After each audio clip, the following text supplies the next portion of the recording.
And we're back. We're back, everybody. Welcome back to the only podcast on the internet that is willing to ask the hard questions, such as, why are we recording on the winter solstice when we don't know what a solstice is? Yeah, and the rest of that question is luckily redacted.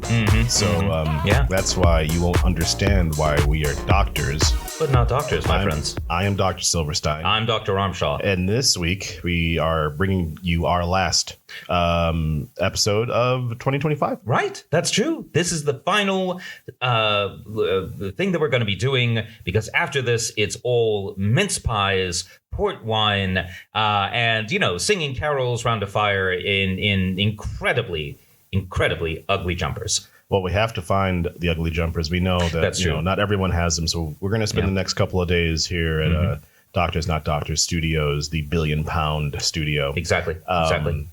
Making them ourselves from, the virgin wool of sheep. Indeed. As we can.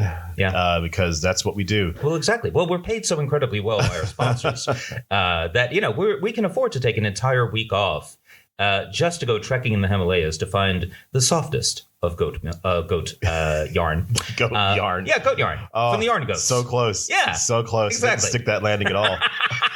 No, not at all. That did not work, it turned out. That did not work. Yeah. That's okay. In reality, though, I am wearing not an ugly shirt, but I am wearing my Bears sweater because the Bears beat the Green Bay Packers early this morning for us. Wisconsin. Yeah. Yes. Lousy cheeseheads. It's like that right there exhausts all of my sports knowledge, Chris. Yeah, that's fair. Yeah. It was, from what I understand, because I was, of course, asleep because it all happened like in the middle of the night. But it was a very thrilling game. That's awesome. And Chicago pulled ahead just in overtime. Wow. Okay, that's very line exciting. Drive. Well, not a line drive, but the bomb from Caleb Williams, the quarterback. Yeah. So that is the sports section of the Doctors Not Doctors podcast. Well, okay, now you say that, Chris, but I'm going to countermand you on that because I think there's some very important sports news that we should be bringing to our listenership. Sure. Yeah. Okay, so I don't know how familiar you are with the sweet science, Chris. The sweet science? The sweet science. Oh, yes. No. That which we call boxing.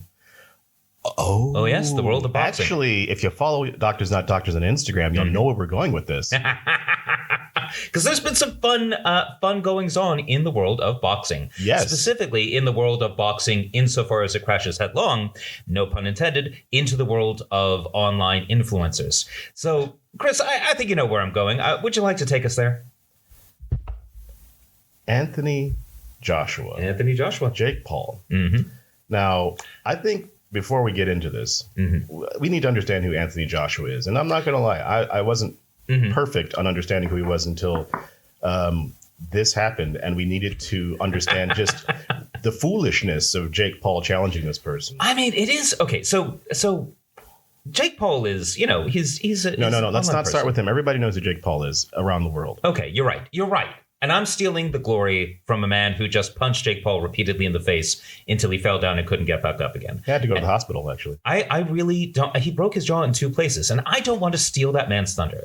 A, because he has earned every bit of glory that he could from that fight, and B, because if he punched Jake Paul in the face and broke his jaw in 2 places. So I don't want to mess with him. So according to his record, his boxing record, he won gold in the 2012 London Olympics. He won silver at the World Championships before then. So he's been doing amazingly well. He is a true blue son of the of Watford. So, from the UK, from down here, very close, relatively close to London.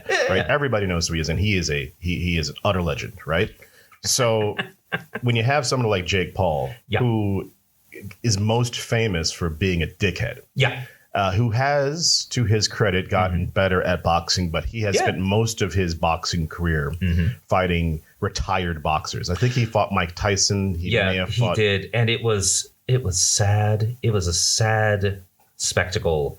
I don't think anyone came out of that one looking good, quite frankly. But it's obviously about the payday. But now he's taking on like a very serious, real, current, from what I understand, current boxer. I mean, he is in his, he was born in 1989, right? So Anthony Joshua is, he's going to be around 36 years old, He is right? 36, Yeah. So, I mean, he's not going to be, with all the fire and energy of like a 23-year-old or whatever. But he is someone who is incredibly accomplished, knows exactly what he's doing, and is not old enough that you can just sort of count on him, running out of steam. Yeah, running out of steam like that. So, yeah, this may have been a slight strategic error on Mr. Paul's part. So I don't know exactly how the fight started. Usually it's just they arrange the fights. I don't think there was any kind of beef or anything with them. No. I think it was literally just like a, hey, let's make some money. Let's just have a fight. Punch me in the face and let's make millions of dollars. Yeah, because that's how Jake Paul has become, trying to walk a little bit away from the internet, is in that he's trying to become a professional boxer, which Jake Paul has been a professional boxer for about 4 years. Yep. Anthony Joshua, if he's anything like the other British boxers, he would have been doing it since he was like a child. Yeah. Right. So this is his game. This is something he knows how to do. And Jake Paul, this is not the case. Well, he literally stepped into the ring with the wrong person. So Jake Paul has had a lot of draws. But again, these are people who are 30 years older than him. Probably 20, 30 years older than him. This dude is 36. Jake Paul is probably in his early 30s, maybe late 20s. I don't know how old Jake Paul is. I don't follow him. I don't drink Prime. That's fair. So the highlights of what happened last night, it was just a brutal beatdown. Yeah. I think it was several matches, several rounds or matches. It was 7, 6, 7. I think in the 7th round. Did you just say 6, 7 unironically, Chris? I did say it unironically. Unbelievable. Now, hopefully that is going to spike our listenership amongst Gen Alpha. But I don't want to queer the deal by by making too much of that. So. I didn't even try. What a wasted opportunity. I know, right? But yeah, so in that fight, you could just see that Jake Paul was getting absolutely manhandled because he's fighting a professional boxer, a person who hasn't not boxed professionally for 20 years. He's fighting somebody who could still really throw the punches. And when Jake Paul finally did go down, he wasn't knocked out, but he was put on the ground. Yeah. You could see Jake Paul was struggling. I mean, the dude was just a wasted man. And Anthony Joshua, and I'm not saying this with any other nuance here, he looked like a god. He stood over. He was what everybody fears is coming over in the small boats. Right. He looked like that. He just was sitting there, just a glistening 6 foot fucking tall man. Yep. Muscles and he just took it and he just looked at him and he's just like, this was not hard for me. Yep. This is I'm a little bit sweaty. This guy is struggling to breathe. Yep. Easy money. On the ground he is. Yep. Well, I guess I'll see you guys later. I'm going to go do some push-ups. Thanks, guys. I feel really jazzed up and whatnot, but now I got to do something to work out this tension. Really work out. Really get the blood flowing. I am not a boxing fan. If it isn't obvious, I'm not a boxing fan. But good God, mistaking rounds for matches. I'm not a tennis fan either. I'm not. That's a fair point. There's only a few sports that I like when the Bears kick the shit out of the Packers. Well, there you go. Or beat them in overtime. Yeah. But yeah, so that was one of them. And I mean, we need to be very clear here. Jake Paul, while he's trying to become a professional boxer, he gained all of his celebrity off of being a complete asshole. Yeah. And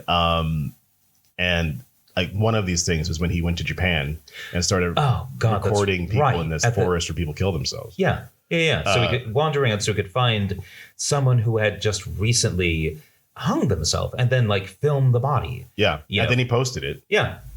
This is a couple of years ago. Yeah. And then people this would have been around the time, I think, that Anthony Joshua was, winning, heavyweight titles, basically. Just a little bit after that, I think. Yeah. And then, of course, the other big, the big beatdown of yesterday. Oh, yes. Was I would call it a Christmas miracle. Actually, it is kind of a Christmas miracle. I'm gonna go on a limb and I'm gonna say that this was a deeply satisfying event. So this was, of course, the famous fight between Andrew Tate, noted misogynist, accused rapist, and guy who lives in Romania for reasons known only to himself, basically. Versus a guy named Chase D'Amour. Chase D'Amour. Thank you very much. I was looking on my phone trying to find it. No, it's okay. My eyes were not focusing. We are not. sports guys in this We way. are not sports This is guys. not a sports podcast. Yeah, and to be fair, Chris, neither really is Chase Damore. Like he's been boxing for a few years. He started off as a football player in university. He is theoretically an actor in that he is in a film that is coming out later this year, apparently. Apparently, he's also a reality star. Yeah. So, and he is. If you look at his fight, you will quickly notice something, that this is not a man who knows how to box. Like this is like, and I'm But not, who are you talking about here? I'm talking about Chase Damore. Okay, yeah, like okay. he literally like just does not know how this thing works, right? And I know that's a wild claim for me to make because I am not a boxer. Yeah. I don't follow boxing. So I'm not like saying this from like, any grounding and expertise because I literally have none. But you really don't need any to watch this man throw an uppercut, because what he does, you see, and he does this repeatedly, is he'll just sort of like I don't know, man. Have you ever played Street Fighter 2? Yeah. Yeah. Okay. course. So like imagine like, like someone throwing an uppercut in like a video game where it's like really big and exaggerated and they're like leaning forward all the way and like opening up their entire front to retaliation. Yeah. The exact opposite of what you're supposed to do, because you're not supposed to leave yourself open. That's when your coach punches you in the face in the gym to teach you, don't leave yourself open. Yeah. Side note here. So when I was a kid, I did Taekwondo. And the thing about Taekwondo is it's fighting with your feet, right? And some punches, but it's mostly feet. And the whole thing is that you're not supposed to try to do the big, dramatic, cinematic moves, right? Because it leaves you wide open, and it's not good for fighting. Yeah, like the fighting that you see in video games and television, that's choreographed dancing. That's basically dancing. It's dance, but it looks cool, so we like it. Yeah, it's interesting to look at. That's why we watch it, right? But this is like if you were to do that in a real fight, with somebody who knows what they're doing, exactly, right? You would get your ass handed to you. You could miss the uppercut, and then there's your stomach and your solar plexus and all that, and you're done. And exactly. So now you would think that Chase Damore, being not aware of the fact that when you're fighting, you're trying not to leave yourself open to getting hit, and throwing these incredibly wild and ridiculous and very fancy looking uppercuts all over the place. You would think that this would be a problem when he's fighting Andrew Tate, who, aside from being a misogynist and accused rapist, was also someone with a record of, fighting in mixed martial arts. He was an MMA guy. He did. Yeah. And so that's part of his appeal, I believe, is right. Exactly. He's a tough guy and he did MMA and all that kind of thing. He's more than a tough guy. I mean, MMA is no joke. Right? No, it really isn't. You don't jump into the octagon just to fuck around, and some people do. And that is true. You can absolutely run into trouble. And Andrew Tate is a man who, it can be said, had some skill in that octagon. It can also be said, however, that he massively hyped up just how big he was. There are lots of accusations, basically, that more or less the way that he racked up his win record was by specifically looking for people who were less skilled than him, people that he knew he could beat, and then fighting just those people he knew he could beat. Which I'm not going to say is a crazy thing to do. After all, why would you want to go in and potentially lose if you could still be thought of as someone who was like really your job by, going against people you knew you could beat? But we do know that, according to Tate, that he had to leave the octagon because of eye injuries, right?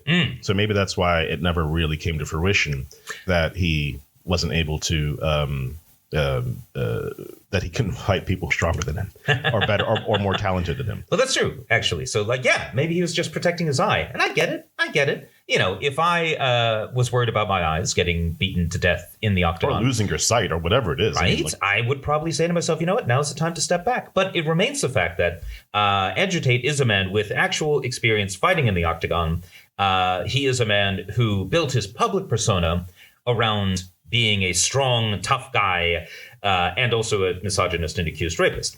And so you would think that in a battle between the battle-hardened, experienced ex-MMA fighter and Chase, who thinks that Dalsim from Street Fighter 2 is the best possible person to pattern your fighting style after, that you would think that this would be no contest. And you'd be right, just not in the way you thought. Because it turned out that Chase Damore just battered him into total submission. Oh my God, he destroyed Andrew Tate. Yeah. Andrew Tate was left on the canvas, not getting up, doing his best impersonation of a speed bump. I mean, just really. And it's amazing because these ridiculous uppercuts kept connecting. Like, this is like, oh my God. This is not the kind of thing that should have caused a problem for someone who knows what he's doing. And there's something from Twitter that just says Andrew Tate is just eating big shots from Chase Damore, and it's the shocked emoji. It's like, oh no, like what is? And I saw one clip from before the fight, and I think Chase Damore was like, "I'm going to ruin you." No, I'm sorry. Obviously, it may have been Tate who was just like, he's having a go, and he's just throwing at him, and he's just like, "This is not going to work out for you. This is a bad idea. Like, this is a terrible idea for you." So yeah. So it's, I don't know, like, what does this do to Andrew Tate's legacy as a misogynist, accused rapist, and theoretical tough guy? Oh, hang on. See, this is where it gets interesting, because we can make some corollaries here between what's happening with MAGA and what's happening with Tate, because these guys built their entire career, their entire persona off of the infallibility and impermeability of themselves. Right? Yeah. Like when Tate, was accused of being a sex trafficker, did that hurt his image?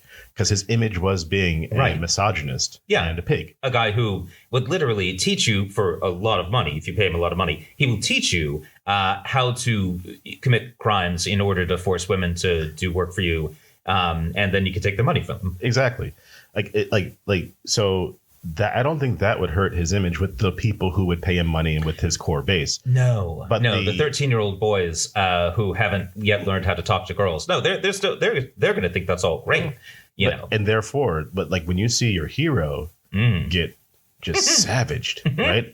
But it's like to see like, some teacher get savaged who you follow, it's like, that's not right, because this person didn't claim to be this big tough guy. Right. But a big tough guy getting beat up by a reality television star, who clearly doesn't know what he's doing particularly, but just, is willing to do it with enthusiasm. It's just, also, it must be said, Chase Damore was wearing pink boxing gloves during the proceedings. Yeah, he was. So Andrew Tate had his ass handed to him, courtesy of the color pink. And also, I mean, like some of these clips I'm just finding right now, they're just like Andrew Tate is looking gassed, and it's only the third round. Yeah, no, he clearly has no stamina. I don't know. Maybe smoking cigars every day performatively on the internet is bad for your lungs, Chris. But you don't actually take in the smoke from the cigar. If you're doing that, you're not smart. You're not supposed to do that. I mean, I feel like if you're Andrew Tate and you're getting into the ring with someone who is like, in his 20s and, has some relative musculature, and also you haven't remembered, oh, wait, I used to be a fighter, but I haven't really fought in a long time. Maybe I should figure out if I know what I'm doing before I agree to such a thing. Like, I feel like intelligence doesn't really enter into this process, Chris. Yeah, well, and Tate might be 40 years old. We have to check his age, and obviously Damore's going to be a lot younger. Should be a lot younger than him. Looked a lot younger than him. Seemed ready for this in a way that Andrew Tate clearly wasn't. And I think this is, we'll end it on this note. I think it's interesting what happens when you take these people and then you stand them up in the arenas in which they claim to be supreme, and then time and time again, they're being proven not to be. As you'll see in the next thing here, very quickly, Nigel Farage posted on X that the Everything Act, the Everything Act 10, we should call it. He posted that he's being excluded or silenced at prime minister's questions. Oh, silenced. Now, is he being silenced in the sense that he is being locked up in chains and gagged and bound, or silenced in the sense that someone mildly criticized him? Because I feel like with the right, you can never tell which one they mean. Well, it's whenever they're not allowed to speak, whenever they want to speak. And even though every time he wants to speak, he just has a press conference. Now, the thing about this one is it was a very short little tweet. It said, once again, like PMQs is rigged. I can't speak or something to that effect. And wait, is he under the impression that the way the PMQs works is you just sort of like stand up and shout out and everyone else shuts up to listen to you ask your questions and it's just first come, first serve? That's how the House of Lords works, but it's not how the House of Commons works. That's interesting. Yeah, we can talk about that later. I kind of want to talk about that, but not right now. When the world is normal again in, the year 25 never. So it really got under my skin when I saw this tweet because it's specifically designed to make it look like, this poor, underserved man is just trying to get your words out there. And he's not. This is the thing about the House of Commons. All right. Anyone can shout at you when you're speaking, right? Okay. And so when he's speaking, a lot of the time people are throwing back the facts over the lies that he's spouting. And he's not good at that. He is not good at not playing to the home audience. He is not good at not playing to the MAGA audience. So every time he speaks in the Commons, there are like probably 20 people who will go in there just to throw him off his speech. That does sound like a good use of your time if you're an MP, to be fair. That is the bear pit of the House of Commons as far as speaking is concerned. No one's supposed to sit there and listen to you kindly or nicely. If you're going to go in there and say something that you disagree with, you can intervene, stop the person from talking. And I know all this because I work in the S&P Westminster Group, and as I say it every time. And also, all opinions expressed here are those entirely of ourselves, the doctors who are not doctors, and not those of the Scottish National Party. Or any other political party, for that matter. Indeed. But maybe the Monster Raving Loony Party is on side, but we haven't asked them. So, yeah. Don't give away next year's... The sudden twist. The sudden twist at the end of the season. But... the thing, like he's able to basically, whenever he stands up and he speaks, people get up and yell at him. People yell at him. People yell at everybody who speaks. People yell at Stephen Flynn. People yell at the Prime Minister all the time. People yell at Kimmy Badenoch.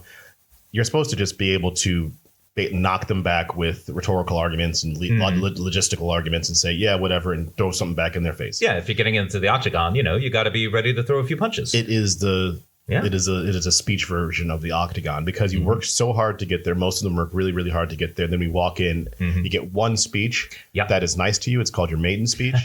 No one's allowed to interrupt you. And you're able to, but you're not supposed to be overly political. Right. Yeah. Because no one's going to interrupt you. You're supposed to say something nice about your predecessor if you won the seat off of somebody else and all that and that. Yeah. So the tweet that he came out with that said, I'm being silenced, so on and so forth. I'm being silenced. Just as like, no, you're not. And here's why.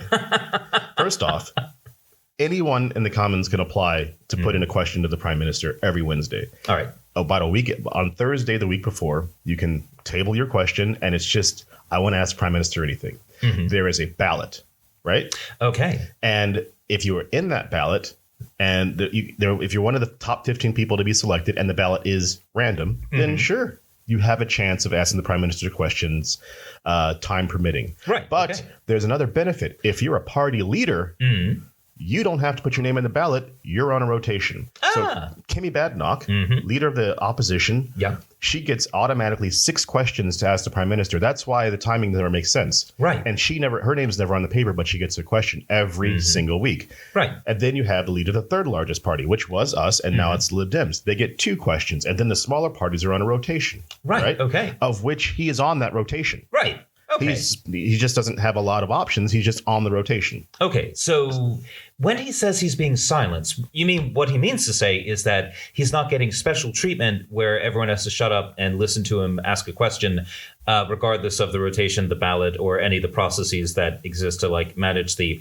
How many members of the House are there, Chris? It's 650. 650 members. Yeah. So like, it kind of seems like he's demanding. Well. and it's even worse because we also have this thing called urgent business in the House of Commons, which means that on any day of the week, you can put in a request to the Speaker's office and say, hey, I think what's going on in Gaza is really, really important today. I need to ask the Foreign Secretary what the hell's going on. Right. And then, a lot of different people will do that. Then the Speaker will then make a decision with a few other people from the House of Commons, like non-political teams. And then they will select 1, 2, 3, sometimes 4 of these, depending on what's going on in the House that day. Then the government have the option of putting forward statements. Nigel Farage personally has had more UQs granted than we have. as a party of 9 and he's a party of 5. Wow. And they're almost always on things like the Chaco silence. He's had either the same or more than us. That was at last count. It may have changed in the past like couple of weeks. All right. But we keep an eye on these things. But he appears to be punching above his weight then. Oh, yeah. He gets a lot for who he is. Mm-hmm. So for him to say, I'm being silenced, conservative voices are being silenced, as I say on my private news network and on my private radio station and on my this, that, and the other. Oh, no one's allowed to listen to me as I am on Question Time again. And I'm doing this or that. You know, like, get the fuck out of here. Yeah. You're fucking Nigel Farage. The reason that we know your name is because you're overextended. Everyone knows who you are. You're every fucking where. Yeah. And you're sitting there like, oh, no, let me speak of PMQs. That's because he doesn't even sit in the room anymore. He sits up in the fucking gallery. What's he doing up there? Because he's like, well, if I can't speak, what's the point of me being there? So he doesn't even sit in the area where he has an opportunity to speak. Well, he really doesn't like doing his job, does he? He doesn't like the fact that he's not prime minister. Presumably him and 649 other members of the House of Commons. -9. I don't think anybody in my group wants to be PM. Yeah, okay, fair enough. Maybe Pete. No. But not even Pete. But like, no, he's just, and this is the thing, and I'll end it here. Like, this is the thing that really bugs me about this is because whenever there's something serious going on in the Commons, like, for example, the budget, right? Yeah. He would have had an opportunity to respond to the budget, or his finance person, who I think is Richard Tice, which is jokes that he's the finance person.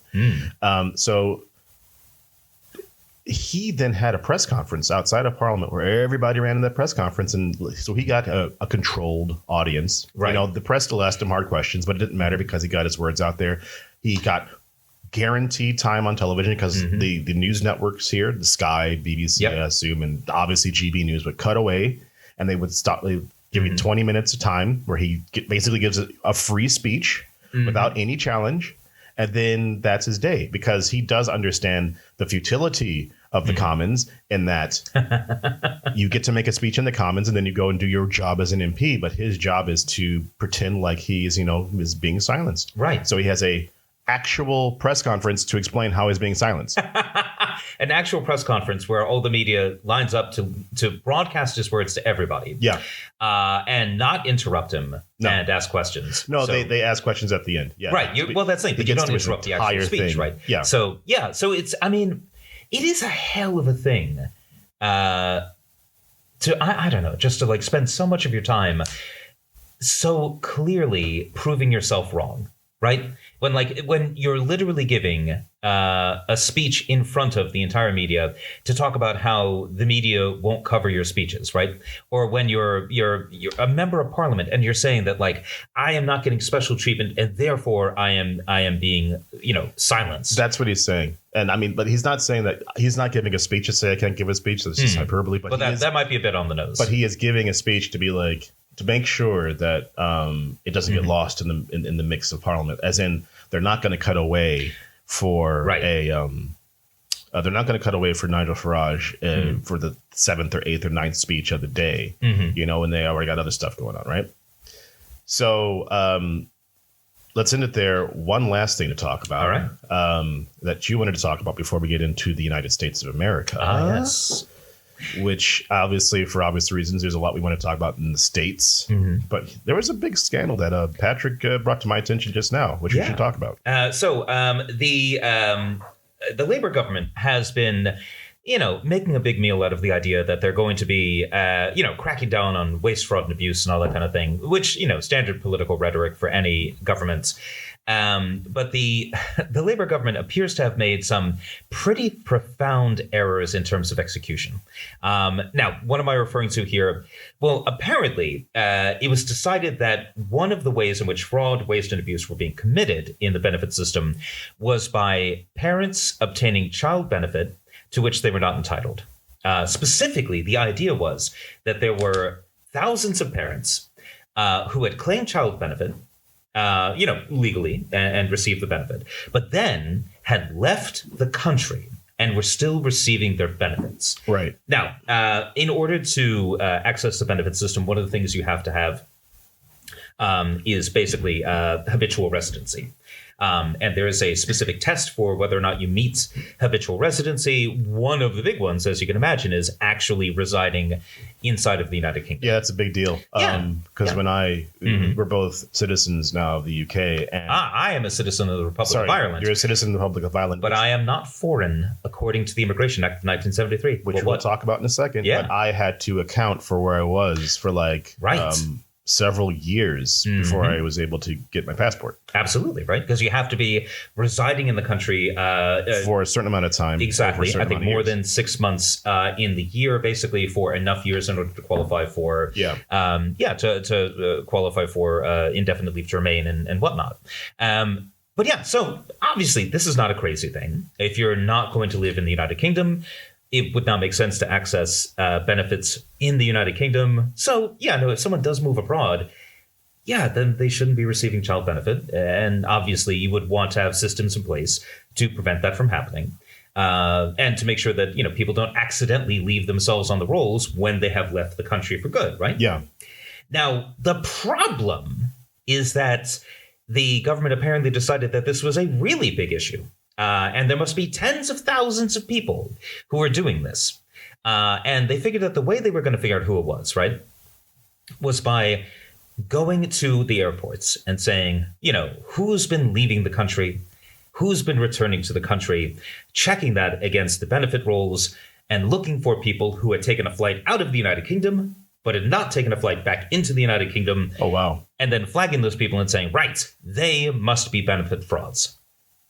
And this is where Patrick's citizenship comes into play. Yeah. So the thing is, when I said that I am not foreign, that's actually true. I have all the rights of a British citizen inside of the United Kingdom. Yeah. Just as every British citizen has all the rights of an Irish citizen when they reside in Ireland. What? Yes, this is true. In fact, a good friend of mine is a British citizen who moved to the Republic of Ireland and has been working there legally, actually, ever since. To the point where she's actually thinking about becoming a citizen there. So it's like going between California, Nevada, Illinois, Indiana, New York, Pennsylvania. Yeah. I mean, and, the reason why this happens is that we have what's called the Common Travel Area, which is basically the United Kingdom and the Republic of Ireland have agreed that, so if you're a citizen of one, you have the rights of a citizen in the other when you reside there. And that means that if you're flying into the United Kingdom, say, you can travel to the Republic of Ireland without having to, go through passport control or what have you. Same thing if you fly into Ireland, you can come into the United Kingdom without going through passport control. This is one of the reasons why Brexit was such a big frickin' deal, because all of a sudden it meant, well, we have this incredibly free movement between these two countries, one of which is in the EU, one of which is no longer in the EU. Oh, no. What are we going to do? How does all that work? And it's been chaos ever since, right? Yeah. But so the reason why this comes into play is this. Lots of people who fly out of the United Kingdom for a vacation or to see family or to go to Disney World or literally what the hell ever end up getting a return flight that goes through Ireland. But surely when you go through Ireland, they're going to stamp your passport. Oh, yeah, no. You can go through passport control in Ireland. And the Irish state would have all those records, which were not requested to be looked at by His Majesty's Revenue and Customs. So, which means that when they were determining who was potentially engaged in benefit fraud, they found a huge list, like over 20,000 people who had been receiving child benefit, had flown out of the United Kingdom, and a bunch of them had returned via Ireland. It looked like they had never returned. Oh, yeah. Well, that's the thing, because they came back in through Ireland, and when you go from Ireland to the United Kingdom, there is no passport control.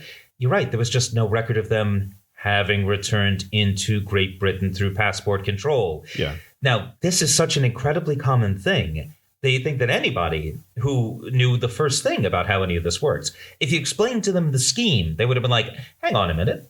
What about all the people who fly out of Ireland, come back to UK, or fly out of UK, come back to Ireland? That's a problem, right? The right? Dublin-London flight is not going to go through Terminal 5 passport control. It's probably in Terminal 3 or 2. This is the thing. So the laws themselves make it very, very clear that there is no requirement that you fly back into Britain if you have left from Britain that's just not how any of this works. So I said tens of thousands of people were subjected to this scrutiny, right? Like over 20,000 people, right? And it turned out a whole bunch of people were getting caught up in this dragnet who were not engaged in waste, fraud, and abuse, but were literally claiming child benefit because they had children and they were entitled to it. And they had either flown out of the country and returned through Ireland, and thus, the system flagged them. Or, and this is the really funny bit, had never left the country in the first place, Chris. What? Oh, yeah. Because you see, they weren't just looking for who actually left. No, they were looking for people who had tickets to leave. No. Yeah, so a whole bunch of people, you see, who had tickets to go somewhere, but then something happened. Like one woman, for example, she's there, but then her kid has an anaphylactic shock. And so before they get on the plane, so they have to they go into the hospital, so they miss their flight, but they had a ticket. So the government decided, well, they left. And obviously we have no record of them coming back because they never left.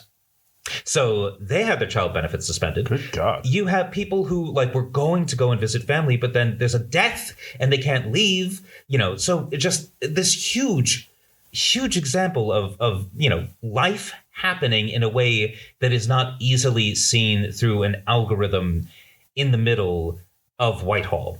Now, obviously shit happens. No system is perfect. So you may be thinking to yourself, okay, but surely the basic idea has to be relatively sound, right? It can't be that crazy to think, okay, well, people leave and there's no record of them coming back. That probably means that they have left and not come back, right?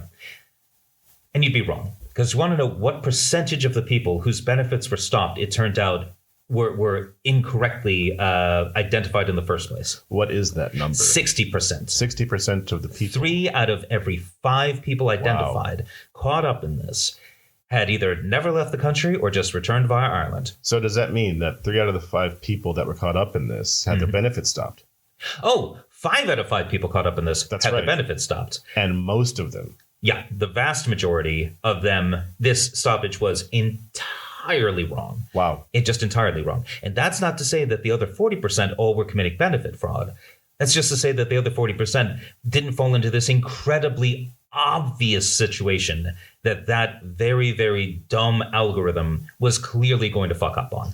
Is it an algorithm or is it a person? I mean, somebody had to make the concept, right? Well, yeah, I mean, obviously someone came up with the concept and whatnot, but just an algorithm in the sense of here's the rule that we're going to be subjecting everything to. Here's how we're going to identify who we're going to be looking at, and it's just incredibly poor logic, right? Yeah, no. Just because number one, even if you are saying, okay, well, if you leave and you don't come back, then you can't be claiming benefits. So we want to look for people claiming benefit who have left and not come back. Fine, that makes sense. But then you go from there to say, well, how do I identify the people who didn't come back? Well, we just check for the flight logs in the United Kingdom. That's already a huge problem because of Ireland. Yeah. And if you're trying to identify the people who left, saying, well, we're going to look for people who had plane tickets out, that's a problem. Here's another question. I wonder how many of these claimants were found in Northern Ireland. Because in Northern Ireland, they would have had to automatically assume that, oh, wait a second. I mean, surely it must. I mean, if the thing must have been designed here in London, but also if it how many claimants who were busted were from Northern Ireland? Bunch. Really? Oh yeah, yeah. No, this was just an incredible failure to understand the basics of what they were messing with. This really is just apparently the government has realized, oh no, we've made a terrible mistake, and they have stopped, doing this thing. And they are being transparent in the sense that we know how big this problem was because the government has announced, we looked at it, and it's 60% of people we were, accusing, it turns out didn't do anything at all. So there is some indication that the government is not persisting in its error. But this is just, okay, so to give you an idea, of the 23,500 parents who were targeted by the HMRC, right? Yeah. 15,000 of them have now been identified as legitimate beneficiaries. Wow. Yeah, 15,000 people had their benefits stopped for no good reason. Now, it's just incredible to me. How, and I don't know if is this a failure of the schools, Chris? Are they not teaching logical? It's not that. I think reasoning? It's just What's going on there? Anecdotally, here's the deal. All right. I once, many years ago, wound up having drinks or a dinner party with somebody who worked at DWP. All right. This is when I was kind of very new in Parliament. And I did not expect to be talking to anybody there from the civil service, but I was just like, that must be a really rough job. And the guy was just completely and totally disparaging of the people who claim benefits. Wow. I mean, he was a total dick to like anyone who was. He's just like, well, we're just a lazy country. I'm just like, this is your country, dude. Like, yeah, like this is that was the kind of mindset of that one person. Now, I'm not saying everybody's like that in DWP. I would never say that, but right. I mean, even if you work in DWP, and even if you think that, don't tell members of the public, "Hi, I work in the DWP, Department for Works and Pensions." For those who don't know. And basically we're a lazy country and I don't like anybody here. And I think, I mean, just like call them stop selling. You got me. But it's like, I think that it is laziness first off, because it's to come up with an idea and not even do the mental, like, hang on, I have an auntie in Ireland, or I've had to visit somebody. Like, during that entire story, I was thinking, I went through Ireland once, and this is many years ago, and they gave me the green giant box stamp back, and I have to do it again. I flew into like city or something afterwards. Common travel area. And you just kind of move on with your day. So everyone would have done that at least once in the past 20 years. And you're like, oh, well, obviously we want to make sure that these people actually went through, if they went, we need to check if they went through Ireland first, because connecting flights exist. So the fact that no one did that is just, let me just sweep something under my desk. Another thing is that if it came from a Secretary of State or the government, like, we have to get these people off the books, and maybe in an effort to lower costs without having to raise taxes or borrow money, or piss off people at the budget. If they're just like, just go, because we only have 18 months really to make any big changes or difference before it might get reshuffled. Right. It could just be bad policy that just has, but that's the problem with bad policy. It affects people's lives. There are people who would have gotten the letter and it's like, your child benefit's been cut off because you're a fraudster. And they're like, because you don't live in the UK anymore, as you read the letter in the UK. Right. And you haven't left the UK in like 3 years. And you're like, oh, well, this has got to be a scam. And that, by the way, is the story of one person who was contacted by The Guardian, where, she got that letter saying, your child benefit's being cut off because we think this is a scam. And her response was, oh, this is a scam. They're trying to scam me with this letter. This isn't the DWP at all. And then her benefit got stopped. And she was like, oh, no. Ruh-roh. Yeah. So, apparently she contacted the DWP and they, restarted her benefit. So it does not seem like this is a deliberate attempt to kick people off the rolls who, have not engaged in a benefit fraud. But like, it is, I think, of a piece with and I'm going to say my experiences with the DWP as a, I've done volunteering work for the Free Representation Unit, helping people with benefits claims specifically. And of the 13 cases that I was fortunate enough to represent, we won every single one of them. Congratulations. Well, it's I'd say that this is like proving what an incredible fighter in the octagon I am. But no, this is much more like the Andrew Tate thing of like, oh no, I just have really weak opponents and it's really great. Well, fair enough. Yeah. All right, we've gone on for quite a while now, so let's take a little break. Yeah. And we'll be right back. Okay. And we're back. I feel like I've cooled off a little bit there. That's good. Yeah, that's good. I was getting worked up. Get a little hot under the collar. I was. Yeah. The collar was red hot there for a little bit, but now it's back to a perfectly normal beige. Excellent. Yeah. So obviously, we're going to talk about what's happened in the States, and we'll probably talk mostly about the release of the Epstein Files. It's the reason that we didn't go off air last week.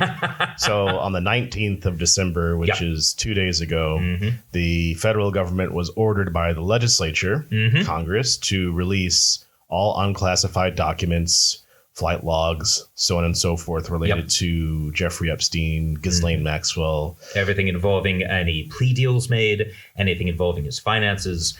It was a very broad remit that they had, and that they had to release everything except for things that might threaten ongoing investigations and anything that might, identify personally the victims. Those things they were allowed to redact, but under the law that was passed, the Epstein Files Transparency Act, any redactions had to be accompanied by written justifications of why those redactions had happened. Yeah. And everything, regardless, had to be released 30 days after enactment. And you're right, that was the 19th of December. Is that what happened, Chris? Well, kind of. Yeah. Now, everybody, like, okay, so let's not even ham it up here. Basically, for the past couple of weeks, we've been saying, yeah, so if this thing gets released, it's probably just going to be a giant black sheet with 2 words in it, Bill Clinton. And we're basically right. Yeah. You called that one, Chris. Yeah. You called it pretty. Oh, my God. So what happened is what happened was that the Epstein files are released online and from the Department of Justice. And the first thing people realize is that this is not nearly enough. Yeah. And because there's like hundreds of thousands of pages of Epstein documents. It's quite a bit more than that, Chris. Like, I mean, it's a huge amount of information that they have to release by law. So, you know, it's when they finally put it out, right? Todd Blanche, who's the Deputy Attorney General. Boo. Oh, yes. No, this is the guy who was, Donald Trump's ex-criminal lawyer. The guy who sat down privately with Ghislaine Maxwell. Exactly, right. And got her to say all sorts of nice things about Donald Trump. And in exchange, made sure that the, convicted child predator could go to Club Fed, even though the law says that she's not allowed to go there because she's a sex offender. And he took no notes. Yeah. Oh, yeah. Took no notes. Took no notes. Why would you take notes? Why would you take notes as a lawyer? Exactly. So So this schmuck, he basically announces, yes, so we're releasing hundreds of thousands of documents from the Epstein files online, and we'll be releasing hundreds of thousands more over the next couple of weeks. And we'll inform Congress once we finish the process of looking at everything. And it's like, that's great, my dude. What you're telling us is, yes, we are breaking the law. We are 100% breaking the law. We are breaking the law. Thanks, everybody, for coming to my TED Talk. Yeah, I think we need to be very clear here. The law doesn't say over time. Yeah. And it's not. So when they say release the Epstein documents, what they actually said was that they're going to create a searchable database that you can, and a downloadable database, which means everything has to be in PDF form. And 30 days may be long enough to put that all onto some website because, frankly, it's already uploaded somewhere. Yeah. So the fact that he's saying, "Hey guys, here's what we're gonna do. We're gonna release these piecemeal over time whenever we feel like it, and the first tranche will come out on the deadline of 30 days. But where's the rest?" So what happened? What came out was a lot of pictures of Bill Clinton. And then a lot of highly redacted pages. There was one grand jury testimony that came out. There's 119 pages. Yeah. No, this is the grand jury testimony. Like this is Ghislaine Maxwell's grand jury testimony. There was a big court case about this earlier in the year. Right. Because the whole idea was, normally grand jury deliberations, normally that kind of stuff is, it's secret. You don't reveal that to everybody because that's the government saying to a grand jury, look, this is the evidence that we have. This is why we think we can win this case. And then the grand jury can decide whether or not there's enough evidence to actually meet the bar that's required to open an actual prosecution, right? Yeah. So, obviously, if the government's case isn't that strong, then you would, if you made that public, what you'd be doing is letting the government just slander anyone it wants and then making it public. So you don't want to do that unless there's really good reason. The judge found, oh no, there's really good reason on this. Yes, you need to release the grand jury testimony. That's absolutely fine. Here's the go ahead for that. And of course, the law now says that they have to release that. And you're right. What they did was they just 190 pages that 19. Are entirely redacted. It's just the pages are just black with white margins. Not a word to be found on it that is not redacted. Which means according to them, that means everything is classified or is part of an ongoing investigation. Right. Which is there an ongoing investigation in Ghislaine Maxwell? No, is currently because in jail. Is already in jail. The investigation has happened. The case has occurred. Therefore, you have to treat her as a classified person, a person who is top secret. Even if, right? Even if you thought that there was classified information in there, you don't get to redact the whole page. Yeah. The law is very clear. The Epstein Files Transparency Act is very clear that any redactions, that regard, that could jeopardize an ongoing investigation, an ongoing criminal prosecution, right? Any redactions that are made there, A, must be narrow, and B, must be temporary. Yeah. So redacting the entire page, that is an open violation of the law. That is just, there's no way to look at that and say that that's what the statute allows. Yeah. And then we also have the issues where it's just the blatant attempt to make this now about Bill Clinton. Oh, yeah. Like, this is, it's like they're stuck in 1999, 2000. Like, if they could find some way to like swing in Monica Lewinsky, they would. Oh, yeah. Because it like, for whatever reason, because Trump is his brain is still stuck in the 90s. He's like, this has to all be about Bill Clinton. And the first tranche of photos that came out were wild. I mean, not wild in the fact that they were dirty. And I haven't seen all the pictures, but the ones that there's a picture of Bill Clinton in a hot tub that I didn't need to see. Well, there's Bill Clinton in a hot tub. He's clearly wearing trunks. Oh, yeah. And he's like in a pool, and there's like somebody else in the pool with him in the way that somebody could be in a pool with you. I don't think that is definitely implicating him. It's not. Well, he shouldn't have been with Jeffrey Epstein in the first place. Right. But it's not like it is not a picture that you couldn't show on the news because it was all over the news. Right. It was, you had a picture of Bill Clinton with Diana Ross and Michael Jackson and a couple of blacked out people. Yeah. Some children whose faces had been redacted. Yeah. And that's really fascinating because it turns out that wasn't the only picture from that particular night. In fact, that wasn't the only picture from that particular 5-minute portion of that night. Yeah. Because it turns out that this is literally a picture that was taken during a Democratic fundraising dinner where Michael Jackson was attending, Diana Ross was attending, and their 3 children were also attending. And those are the 3 children whose faces were redacted. Who are all adults now. There are public pictures of this event everywhere. And to my knowledge, there's no connection to Jeffrey Epstein with that event at all.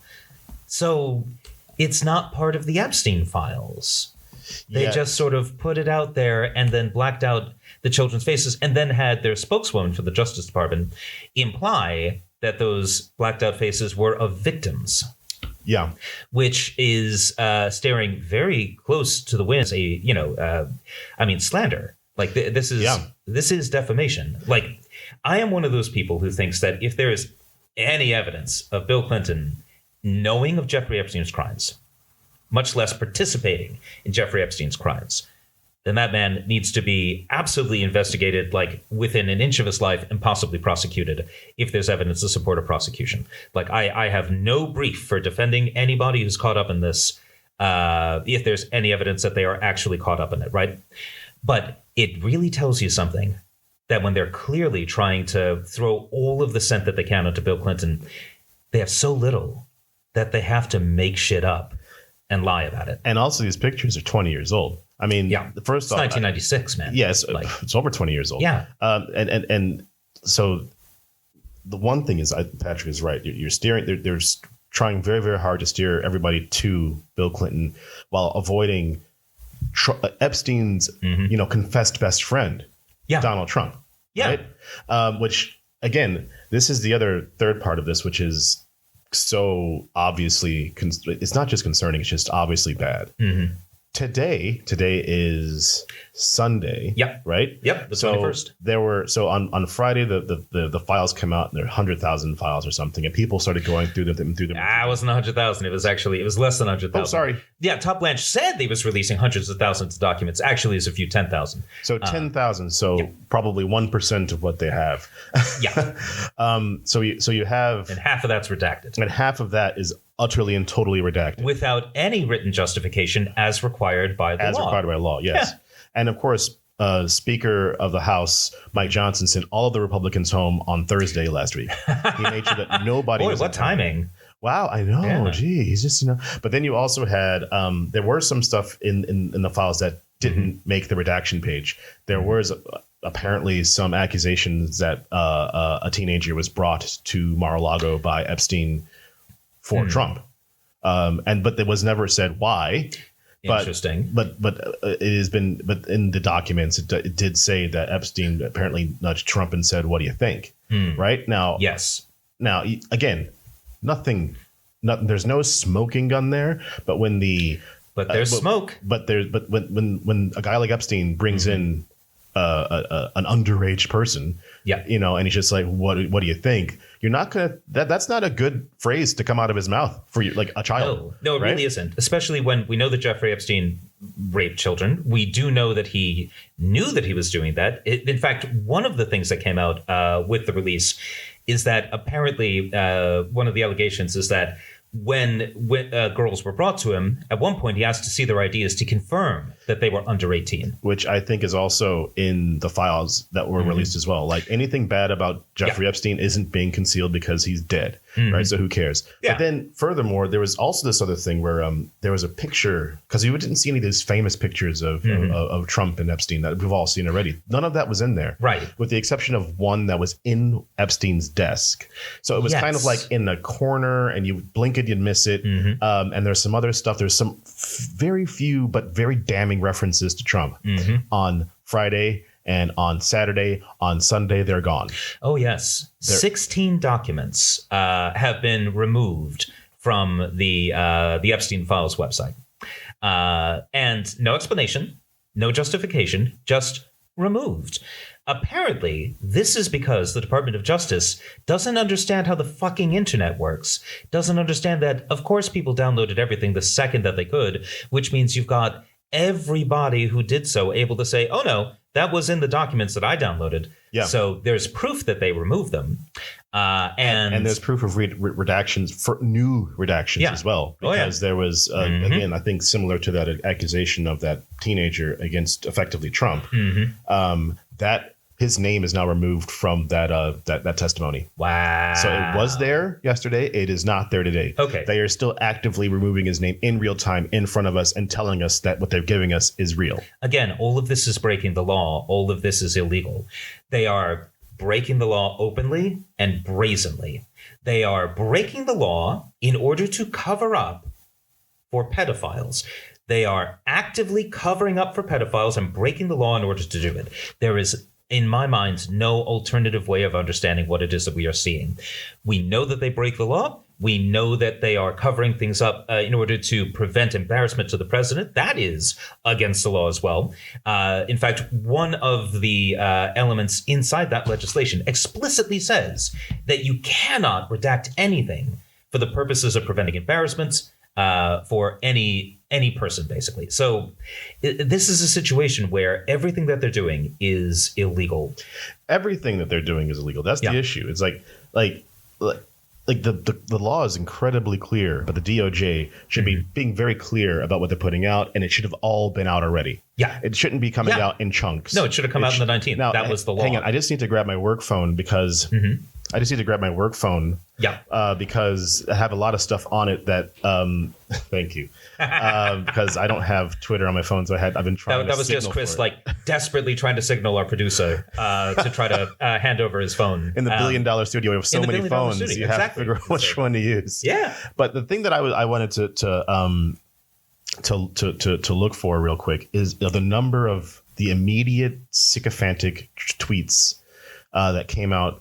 Like as soon as the files came out, you had people like most transparent president in history, and you had like Caroline Levitt. She tweeted something. She's just like, oh no, what does this mean? I couldn't possibly like. The problem is like it's like when you watch a bad actor, trying to convince you that they didn't murder somebody, and they're just like, I don't know how he fell onto that spike that has my name on it, and I. that I personally grabbed with my hand and shoved it into his skull. I mean, we were just sitting here having a perfectly normal conversation, and then all of a sudden he flung himself onto my knife officer. Yeah, he just threw himself out of the window. It was just the craziest thing. But the window happened to be open. It happened to. I mean, and it was the amount of effort being put in by these incredibly high-level bad faith actors to try to pretend that this hasn't happened is shocking.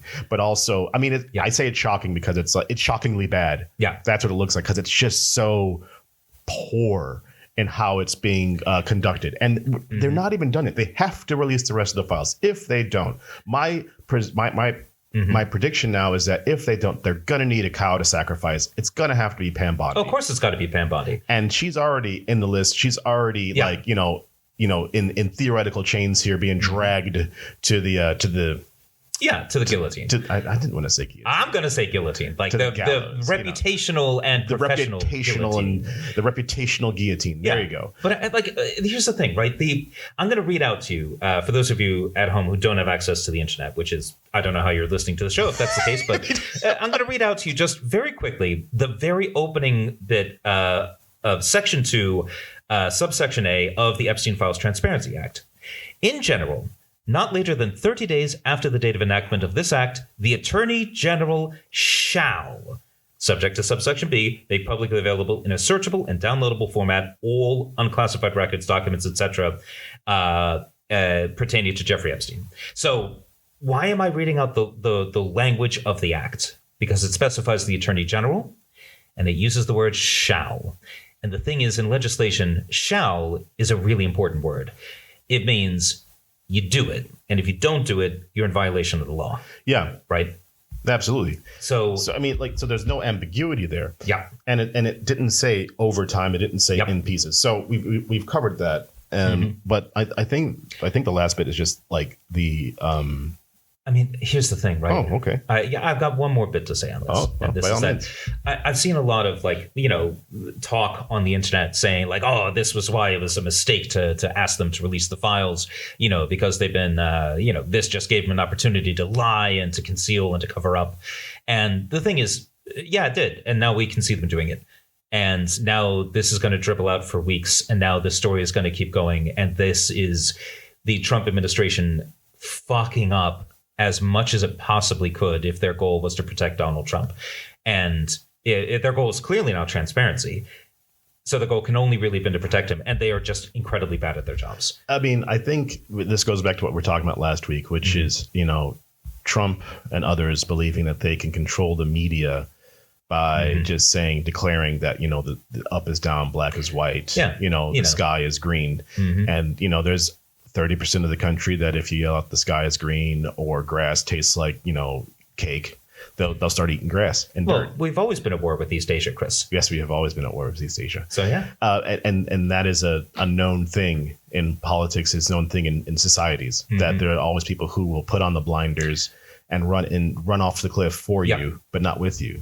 And this is a problem for them. This is a huge problem because like we've said, this is kind of a good way to end the year, is that we started this year, about, who MAGA is. Yeah. And I've slightly softened on MAGA voters in that time.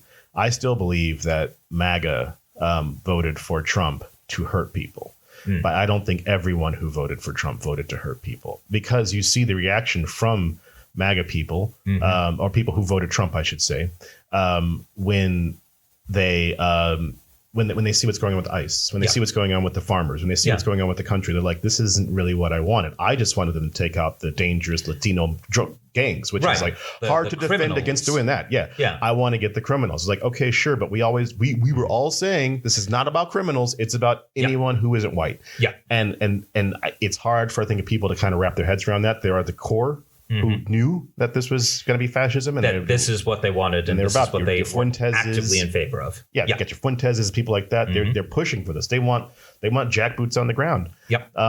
But now a lot of that base, even if it's just the orbiting, the tertiary base, obviously not the super core who were on X, right. But like a big chunk of the American voting populace who did vote for Donald Trump, the man did come very close to getting a majority in 2024. He did, which means he got a whole lot of voters who were not, necessarily MAGA. And you're right. That one of the explanations for why Donald Trump's approval ratings have cratered, and they have cratered. Like, he is deeply unpopular now. There's really no doubt. Has been a lot of people who did vote for him now saying, look, this isn't what I voted for. And also, why are you tearing down the White House? And also, why are you beating up abuelas on the street? And why aren't you releasing everything. I mean, you're losing Joe Rogan. Yeah. I mean, and now Joe Rogan's going off to how AI is going to fix everything, whatever. Well, but, Joe Rogan is a deeply stupid man. Yes. So he'll find something. I'm sure exactly. He's moving on to the next grift. But like this is why I think it's interesting to end the year here. Yeah. Because we are now seeing the Trump coalition of people. Yep. Some of whom are going to be deep conspiracy theorists, but not loyal MAGA folk. Yeah. They were there to uncover the dangerous conspiracy. And now they finally got, the dog has finally caught the tail. They finally got what they wanted. Yeah. And what they have is dust. Like, it's like Tinker Tailor Soldier Spy. They think they have gold dust. Yeah. And they just have, they've got crumbs. They've got nothing. Like, there's no treasure. Right? They think they were going to get the treasure, and MAGA has tried so hard Yep. So hard to make them think they were getting treasure. Remember when they fucking came out with those stupid ass books from the White House? That's like the Epstein Files Phase 1. Remember that? Yeah, I remember that. Year? Yeah, they released all the stuff we already knew that was already like, and even the right wing podcasters who were literally the audience for this. Every last one of them was like, "There's nothing here. What are you doing?" Yeah, why are you coming out with like? And I think the people who are coming out with those books probably in the Pentagon press corps now, and they're probably in the White House press corps now. Yep. So they're trying to feed their own ever shrinking, a grift economy. But now it's like, okay, we've put out these files, right? But you haven't, one, put them out. Two, they're almost all redacted. Three, they are trying to make a very tenuous narrative about Bill Clinton that is just no one's buying it. It's just and four, it's like Epstein said he was your best friend, and everyone heard it. Everyone's heard it by now, even the people who are pretending not to hear it. You sent him a creepy fucking letter talking about how every day is another beautiful secret because enigmas never age. Enigmas never everyone's seen the weird drawing you did with the freaking. We have Epstein's emails explicitly saying Donald Trump knew about the girls. Yeah, and explicitly saying I could give you information that would destroy him. Yeah, it's just incredible to me that there's so much smoke here. Oh my God, we're literally surrounded by smoke, and yet no one seems to be willing to go the extra mile and say, yeah, there probably is actual fire here.